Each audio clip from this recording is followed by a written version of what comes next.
गुरु प्यारी साध संगत जी, स्वागत है आपका गुरु नानक साखी चैनल में। आज हम बात करेंगे एक ऐसे रहस्य की जिसे आपने बचपन से सुना होगा। घर से जाते हुए किसी को पीछे से आवाज नहीं लगानी चाहिए, लेकिन क्यों? इसके पीछे क्या कारण है? हमारे बड़े बुजुर्ग हमेशा कहते हैं, बेटा जब कोई घर से निकले तो उसे रोकना नहीं चाहिए और पीछे से आवाज नहीं देनी चाहिए। कई लोग इसे अंधविश्वास मानते हैं, लेकिन भारतीय परंपरा में हर बात के पीछे कोई न कोई गहरा अर्थ होता है। इस मान्यता के पीछे दो मुख्य कारण बताए जाते हैं। पहला, आध्यात्मिक कारण।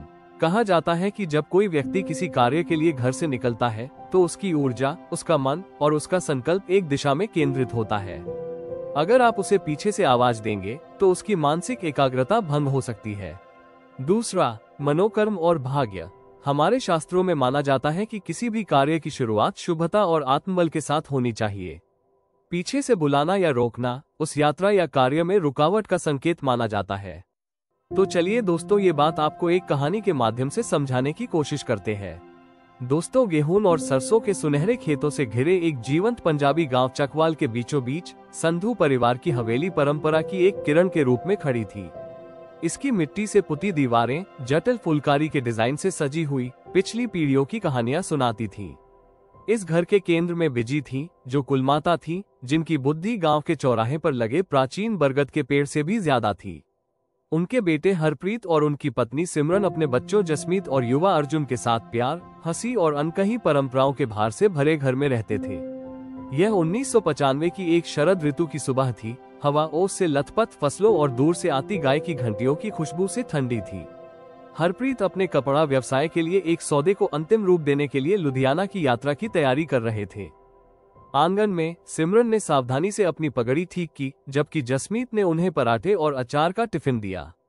8 साल का अर्जुन अपने पिता के कुर्ते से चिपका हुआ था। उसकी आंखों में जुदाई का अनकहा डर झलक रहा था। बीजी दहलीज पर खड़ी थी, उसका कमजोर शरीर शॉल में लिपटा हुआ था। उसकी निगाह में गर्व और सावधानी का मिश्रण था। पुत्र, उसने हरप्रीत से कहा, अपना बैग चेक करो और अगर कोई तुम्हें जाते समय बुलाए तो पीछे मत मुड़ना। इससे यात्रा का प्रवाह बाधित होता है। उसकी आवाज में पीढ़ियों का वजन था, जो इस विश्वास पर आधारित थी कि बाहर निकलते समय किसी को पीछे से बुलाना दुर्भाग्य को आमंत्रित करता है, जैसे कि पुकार आत्मा को घर में वापस बांध देती है, जिससे वो अदृश्य शक्तियों के सामने कमजोर हो जाता है। हरप्रीत ने सिर हिलाया, बीजी की चेतावनियों से परिचित, रात में नाखून मत काटो, सूर्यास्त के बाद झाड़ू मत लगाओ और जाते समय कभी किसी को पीछे से मत बुलाओ। बीजी के लिए ये महज अंधविश्वास नहीं थे, बल्कि अज्ञात के खिलाफ सुरक्षा उपाय थे। जैसे ही हरप्रीत ने अपना बैग कंधे पर लटकाया और लकड़ी के गेट पर पहुंचा, परिवार ने हाथ हिलाया। उसकी मोटरसाइकिल ने जोरदार आवाज लगाई, लेकिन जैसे ही वो चलने वाला था, अर्जुन की हल्की सी आवाज हवा में गूंजी, पापा रुको, आप अपनी घड़ी भूल गए। शब्द गूंजे, तीखे और मासूम। हरप्रीत ठिठक गया, एक पैर जमीन पर रखा, थोड़ा मुड़ा और देखा कि अर्जुन उसकी ओर दौड़ रहा है। पुरानी स्टील की घड़ी लहरा रहा है।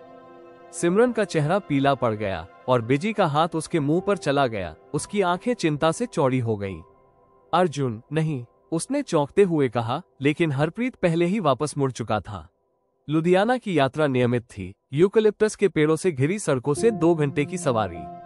फिर भी हरप्रीत के सीने में बेचैनी थी, एक पत्थर की तरह जिसे वो हिला नहीं सकता था। उसने इसे थकान समझकर टाल दिया, लेकिन बिजी की चेतावनी और अर्जुन की कॉल ने उसे परेशान कर दिया। लुधियाना में उसने सौदा पक्का कर लिया, परिवार के व्यवसाय को बनाए रखने के लिए एक मामूली अनुबंध। लेकिन वापसी की यात्रा पर जैसे ही सूरज ने आसमान को नारंगी रंग में रंग दिया, उसकी मोटरसाइकिल एक शांत सड़क पर रुक गई। जैसे ही वो इंजन के साथ छेड़छाड़ कर रहा था, अजनबियों का एक समूह दिखाई दिया। उनके इरादे बुरे थे। उन्होंने उससे पैसे मांगे, जिससे वो हिल गया, लेकिन उसे कोई नुकसान नहीं पहुंचा। जब तक वो घर पहुंचा, तब तक वो घायल और थका हुआ था। परिवार में हड़कंप मच गया था। एक ढाबा मालिक ने उसे सचेत किया, जिसने घटना देखी थी। उस रात बिजी ने हरप्रीत को बैठाया, उसकी आंखें चमक रही थीं। मैंने तुमसे कहा था पुत्र, पीछे से पुकारना तुम्हें पीछे खींचता है, मुसीबत को आमंत्रित करता है, ये बुरी आत्माओं के लिए द्वार खोलता है। हमेशा व्यवहारिक रहने वाले हरप्रीत ने इसे सहयोग कहा, लेकिन अर्जुन ने ये सब सुन लिया। उसे अपराध बोध हुआ। उसे लगा कि उसके पिता की इस तकलीफ का कारण उसकी पुकार ही थी। साल बीत गए और संधू परिवार शांत हो गया। जसमीत पढ़ाई के लिए कनाडा चली गई और अर्जुन, जो अब किशोर है, घर पर अकेला बच्चा रह गया। वो जिज्ञासु, विद्रोही और बिजी की परंपराओं के प्रति संदेहशील था। उसके लिए उसके अंधविश्वास एक बीते युग के अवशेष थे, जो मोबाइल फोन और सैटेलाइट टीवी की दुनिया में बेमानी थे। 2005 की एक गर्मियों की शाम अर्जुन अमृतसर में एक दोस्त की शादी के लिए जाने की तैयारी कर रहा था। परिवार आंगन में इकट्ठा हुआ, जो अब सिमरन के गेंदे के पौधों से चमक रहा था। कमजोर लेकिन दृढ़ निश्चयी बिज्जी ने अपनी चेतावनी दोहराई, अर्जुन, अगर कोई तुम्हें बुलाए तो पीछे मत मुड़ना, अपनी यात्रा को सहज रहने दो। अर्जुन मुस्कुराया, अपनी आंखें घुमाए। बिज्जी, ये सिर्फ एक शादी है, कोई बुरी आत्मा मेरा पीछा नहीं कर रही है। सिमरन ने उसे देखा, लेकिन वो पहले ही गेट से बाहर निकल चुका था, बैग को लापरवाही से अपने कंधे पर लटकाए हुए। जैसे ही वो बस स्टॉप के लिए कच्चे रास्ते पर आगे बढ़ा, कनाडा से आए जसमीत ने आवाज लगाई, अर्जुन, तुम अपना फोन चार्जर भूल गए। उसकी आवाज में मजाक था, उसे इस बात का अंदाजा नहीं था कि उसके शब्दों में कितना वजन था। अर्जुन ने चार्जर वापस लेते हुए हंसते हुए पीछे मुड़कर देखा। बिजी का चेहरा मुरझा गया और उसने अपनी माला थामते हुए प्रार्थना की। अमृतसर में शादी खुशियों से भरी हुई थी, संगीत, लंगर और देर रात तक चलने वाला भांगड़ा। लेकिन अर्जुन के पीछे एक छाया थी, जिसका नाम वो नहीं बता सकता था। वापसी की यात्रा पर बस एक सुनसान सड़क पर खराब हो गई। निराश होकर अर्जुन ने निकटतम गांव तक पैदल जाने का फैसला किया, लेकिन ठोकर लगने से उसका टखना मुड़ गया। उसने रात दर्द में बिताई, जब तक कि भोर में एक ट्रक ड्राइवर ने उसे नहीं ढूंढ लिया। लंगड़ाते हुए घर की ओर बढ़ते हुए अर्जुन ने बिजी की ज्ञान भरी निगाहों का सामना किया। उसने उसके लिए काढ़ा बनाया, उसकी चुप्पी अर्थ से भरी हुई थी। अर्जुन अभी भी संशय में था, इस भावना को दूर नहीं कर सका कि उस कॉल ने उसकी किस्मत बदल दी है। ये घटना उसके दिल में एक शांत प्रश्न चिन्ह के रूप में बनी रही। जैसे जैसे साल बीतते गए, अर्जुन अपने संदेह से जूझता रहा। उसने गांव के स्कूल में पढ़ाना शुरू किया, जहां उसे युवा दिमागों को आकार देने में उद्देश्य मिला। फिर भी बिज्जी की चेतावनियां शांत क्षणों में गूंजती रहीं, खासकर बरगद के पेड़ के नीचे गांव की सभाओं के दौरान, जहां बुजुर्ग परंपरा की कहानियां साझा करते थे। एक शाम गांव के कथावाचक सरदार गुरदेव सिंह नामक एक बूढ़े व्यक्ति ने एक ऐसी कहानी सुनाई जिसने अर्जुन को गहराई से प्रभावित किया। गुरदेव की आवाज धीमी थी, जो भीड़ को दशकों पुरानी कहानी की ओर ले जा रही थी। एक आदमी था, बलदेव, जो दिल्ली में काम की तलाश में चकवाल से चला गया था। उसने शुरू किया। उसकी पत्नी ने जल्दबाजी में उसे वापस बुलाया, जब वह अपना दोपहर का भोजन भूल गया था। बलदेव मुड़ा, टिफिन लिया और आगे बढ़ गया, लेकिन सड़क उसके खिलाफ हो गई। एक तूफान आया और उसकी गाड़ी पलट गई, जिससे वो उसके नीचे दब गया। वो बच गया, लेकिन फिर कभी पहले जैसा नहीं चल पाया। बुजुर्गों ने कहा कि इस पुकार ने उसकी आत्मा को वापस खींच लिया, जिससे वो दुर्भाग्य के लिए खुला रह गया। भीड़ में बड़बड़ाहट थी और अर्जुन को ठंड का एहसास हुआ। कहानी उसके अपने अनुभवों से बहुत मिलती जुलती थी। उस रात अर्जुन बिजी के साथ बैठा और अंधविश्वास के बारे में पूछा। उसकी आंखें नर्म पड़ गईं। पुत्र, ये सिर्फ आत्माओं की बात नहीं है, यह इरादे की बात है।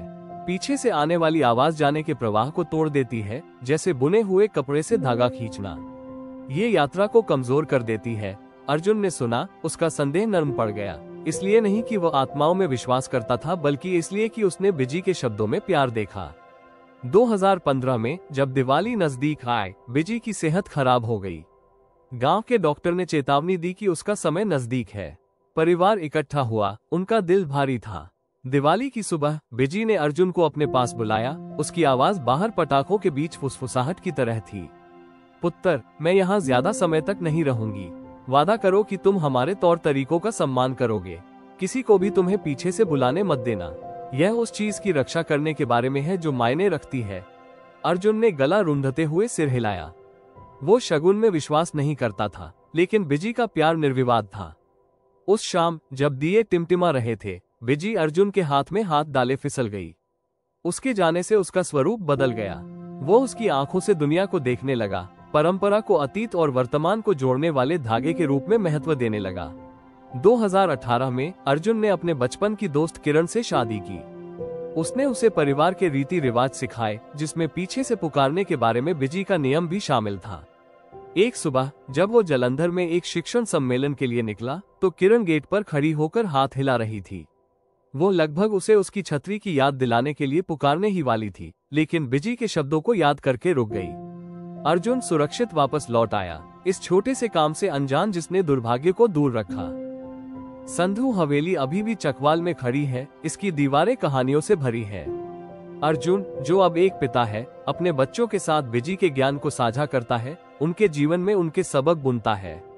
शांत शामों में वो उन्हें बरगद के पेड़ के पास ले जाता है, जहां गुरुदेव की कहानियां अभी भी गूंजती हैं। एक रात उनकी बेटी नन्ही नवी ने पूछा, पापा, जब कोई जाता है तो हम उसे क्यों नहीं बुला सकते? अर्जुन मुस्कुराया, उसका दिल भर आया। ये सिर्फ आत्माओं के बारे में नहीं है बेटी, ये किसी को प्यार से जाने देने, उसे आगे की राह के लिए ताकत देने के बारे में है।